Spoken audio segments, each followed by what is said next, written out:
All right, hi guys, welcome to the next video in the OCR NEA series. And today we're going to be looking at assessment objective 3 and how you can meet that. So just a reminder of the mark scheme, there are 10 marks available. So a quarter of the total marks for your NEA are available for AO3. And if we just have a look at that top level descriptor, and then we'll talk about that in a little bit more detail. So to get 10 out of 10 on AO3, you must demonstrate an excellent evaluation of a fully appropriate range of different interpretations of the historical issue chosen, using detailed and accurate knowledge of the historical context in order to produce a well-supported analysis of the interpretations and to locate them effectively within the wider historical debate on the issue. Essentially, you need to give an appropriate range of interpretations. So I'll tell you how many you should be trying to give. So these are historians' opinions, secondary sources, is AO3. You then need to demonstrate excellent evaluation. So you need to engage with and say how far you agree with them. And when you are saying how far you agree, you need to use detailed and accurate knowledge of the context to do so. And then the last bit is the trickiest part. So where it says analysis of the interpretations to locate them effectively within the wider historical debate, you need to be able to explain the historian's argument in relation to the question and how it fits in relation to the question, sorry. We also need to kind of understand their position within the debate, okay, if you want to get the highest marks, all right? As you can see, the lower bands, you don't have to do that. So to get 4 out of 10, you have to kind of have some awareness of the debate, but it can be very vague. To get 10 out of 10, you need to understand the different positions historians might take in relation to your question. Now, I can provide guidance as to kind of where you can find that. I can't tell you the positions. I also don't know all the positions, but I can provide guidance as to where you might be able to locate those positions. So if you do need support with that, come and let me know. Okay, so this is what the examiners are looking for. This is the success criteria. Your essay should contain a range of secondary sources. The minimum is 10, okay, to get a good mark.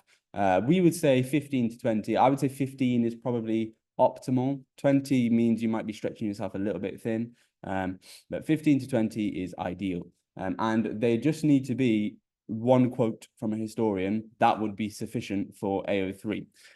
But to get the actual marks for AO3, you need to do the following. So giving a historian's opinion or a historian's quote is not enough. If you just do that, you'll get 1 out of 10, if that, okay?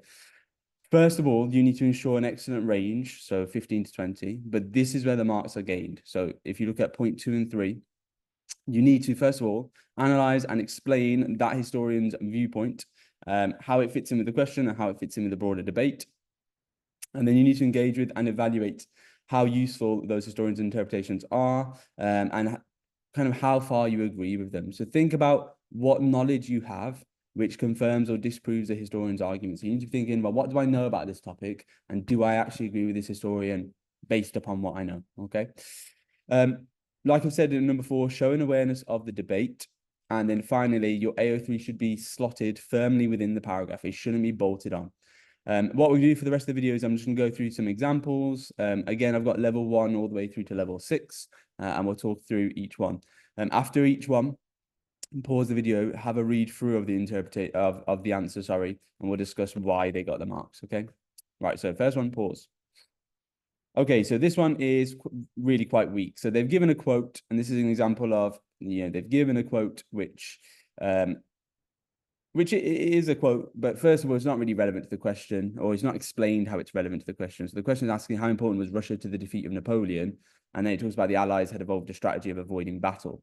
Now, that could be relevant if they were linked it in, but they'd have to talk about, for example, the Fabian strategy that was employed by the Russian commanders during the Russian campaign. Okay, so if they'd used their own knowledge to then link that interpretation to the question, then this would have got a much higher mark. And that brings me on to the major criticism. There isn't really any engagement with it. So he basically is just saying that this man, Uffindell, argues this. He also argues that Napoleon's military brilliance contributed to his downfall. There's no engagement. There's no evaluation. The closest we get is something on the bottom that says this contradicts the mainstream post-revisionist view. There's no development of that. There's no detail. So because they're not engaged, no marks. Okay. Right. Pause. Okay, this one is really, really tricky for me to kind of explain because I have very little awareness of Irish history. So I do apologize in advance. So I'm going to just use the exam board's guidance on this. First of all, they do give a relevant quote, although the referencing is poor.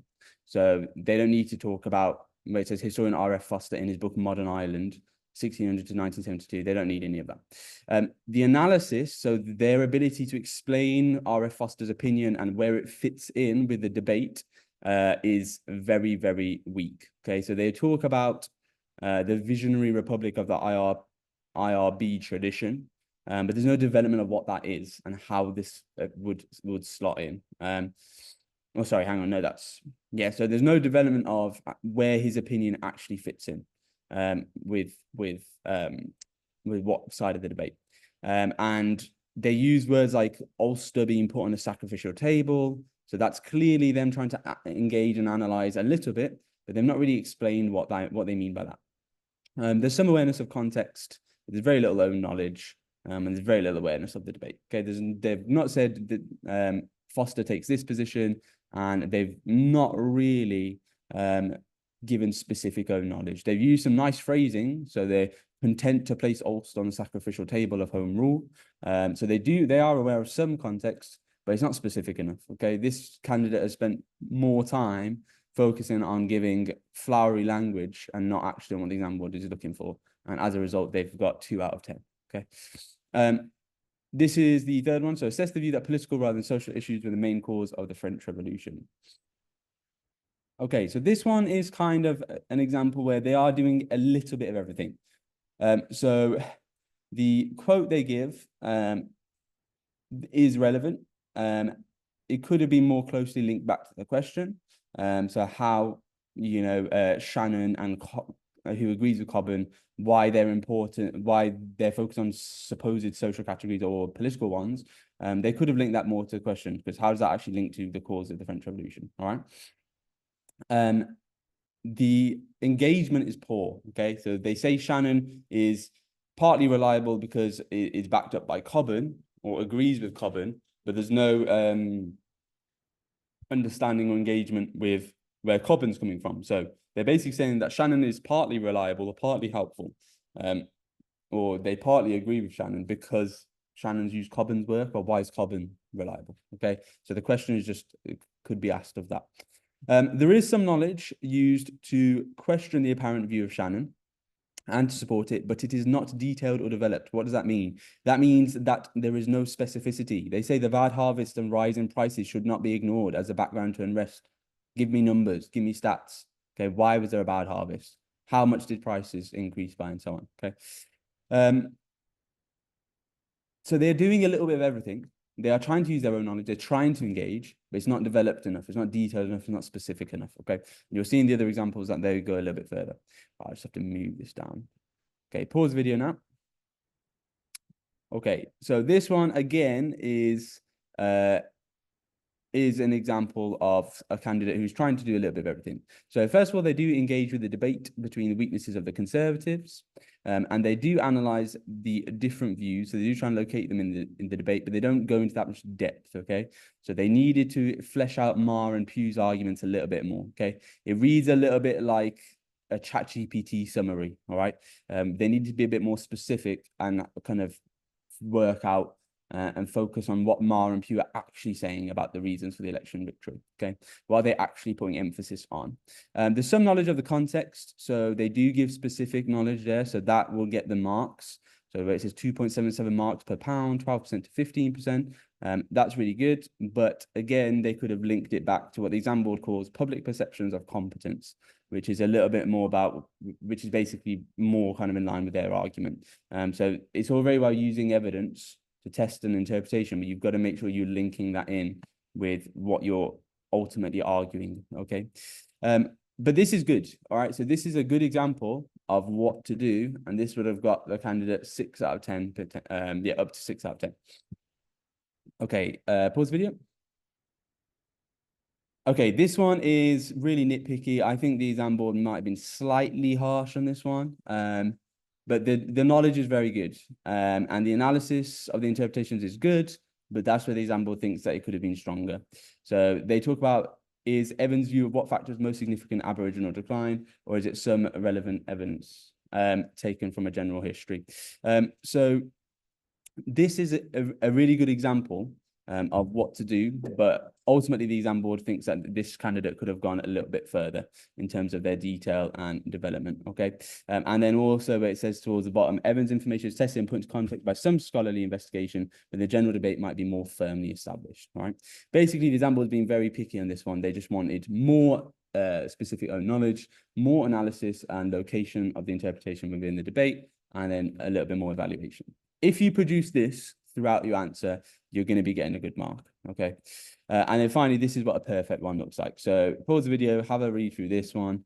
And yeah. Okay, so basically with this one, there isn't really much to say. The own knowledge is incredibly specific. So by 1892, the New Italy had 28 governments in 32 years. So they're really using their own knowledge to assess and evaluate the interpretation. They locate it. So they're locating the debate. Increasing education and suffrage might challenge a more pessimistic view of Pearson's styles. But there is some location of the debate and how Stapleton's is positioning himself against those two historians, and ultimately fits in with their argument, and the quote that is given is relevant and is explained. So this is an example of what a 10 out of 10 looks like. If this candidate did this 10 times in their answer, they would get a 10. Okay. Now you can see that again, it does take up quite a little bit of detail. You wouldn't need to do this in as much detail 10 times. Okay. You'd probably have to do this 5 or 6 times and then also do some other interpretations and then engage with them in nearly as much detail, but not as much. Okay. But it gives you an idea from this video and the last video how much emphasis you should be placing on AO2 and AO3. All right, it should be, because it makes up 50% of the marks, 50% of your essay should be you engaging with primary and secondary sources. If you cannot look back at your essay and say that 50% of it is not engaging, 50% that you've not devoted 50% to engaging with primary and secondary sources, then you're not going to get the mark you want. Okay, so just look at the weighting of the marks and then use that to weight your essay accordingly. In terms of where to find secondary sources, UOB library, Mr. Salas's source and interps book that I mentioned in the last video, JSTOR, so they have free version, you can have up to 3 articles, I think. Google Scholar. What I like to do is I like to just put a historian's name and a topic, and then I put the words file type PDF, and that brings up all 3 PDF versions on Google. So if I was looking at the cause of the French Revolution, I might look at Alfred Cobham, cause of the French Revolution, file type PDF, and stuff will come up, trust me.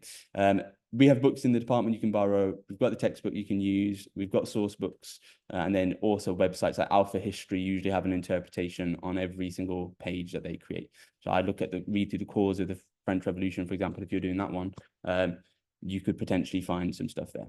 Okay, right. Thank you very much for watching, and I'll see you all in the next video. We'll talk about conclusions, and there will also be a video afterwards showing how to reference. But at this stage, you want to just make sure your essay is in a really good position. The referencing is not of a major concern at this stage. Okay, right. See you all in the next video. Thanks for watching. Bye bye.